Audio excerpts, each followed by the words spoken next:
Hey guys, and welcome back to another one in the series of designing or redesigning comics characters.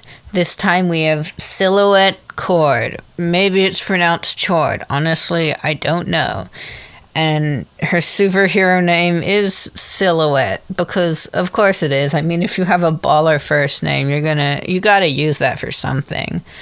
What she does, she's like a dark force powered person. Dark force is basically just what it sounds like. It's like a energy dimension of darkness. It's mostly used for teleporting when people use it.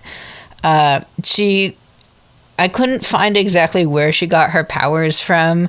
It said she's a mutant, but she also has a whole backstory of like her dad was in the army and he and his buddies found like the wellspring of all things or whatever it's called, and then they had kids from that which were infused with the power, and that has them have superpowers.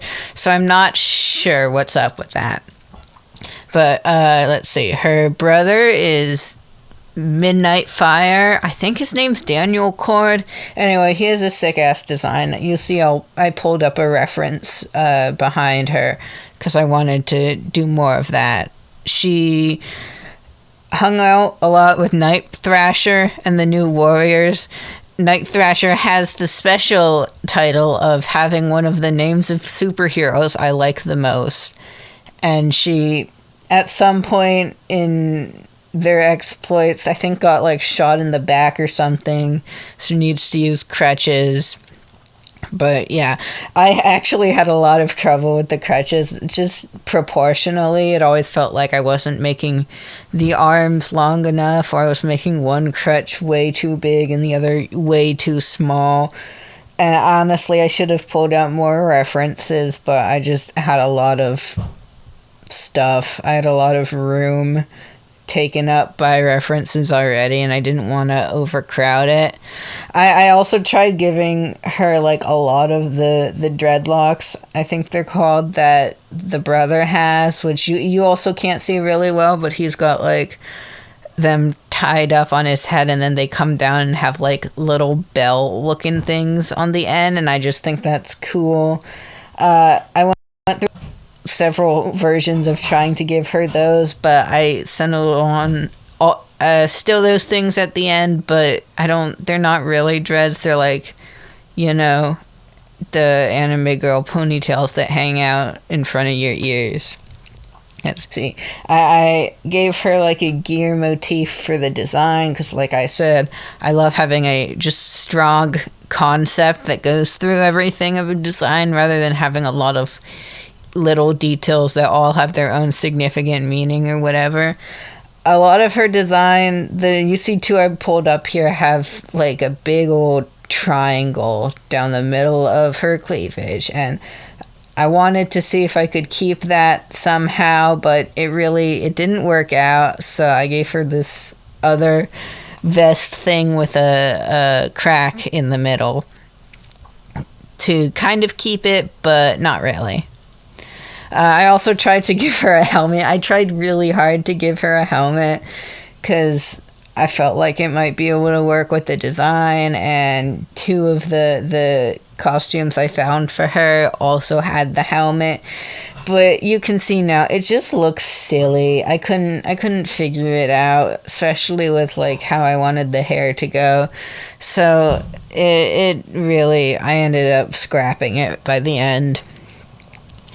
I also added this sort of white outline to her clothing that goes along the edges of the body and stuff. These are just for fun. I don't really intend on doing much with them, but I think, hypothetically, if this were ever turned into a comic book or animated, that just the outline would kind of stay along the outside of her character as it moved and not like be fixed to that place on the shins. It doesn't exactly make sense, but she has dark force powers, and I think a good deal of people with dark force, it kind of changes how their costume works too. I kept her sneakers. I really liked them from the design in the corner. I don't know. Big sneakers are really just a weakness for me. And I wanted the crutches to look kind of cool, so I gave him this like wavy, spiky sort of thing. I also made them pointy at the end, for for stabbing, for violence. I understand that probably I've used crutches a lot. Probably wouldn't be the best for like balance, but aesthetics over functionality is permissible, I think, in superhero cases, just because, I mean, they're superheroes. What you gonna do? As for the colors, I kept the blue because all the other designs seem to have blue, and I changed the main colors of her design to be black and white, since that also just seems to be a common thread throughout Dark Force users. I don't know. I think Mr. Negative is one of them, if you know him. All I know about Mr. Negative, all I associate with him is the Snapcube dub. But yeah, I did look up some too. I'm not just taking it solely from that. But I also tried out, the fun artist-y shading way where you fill it in with the shadow and then you erase the bits.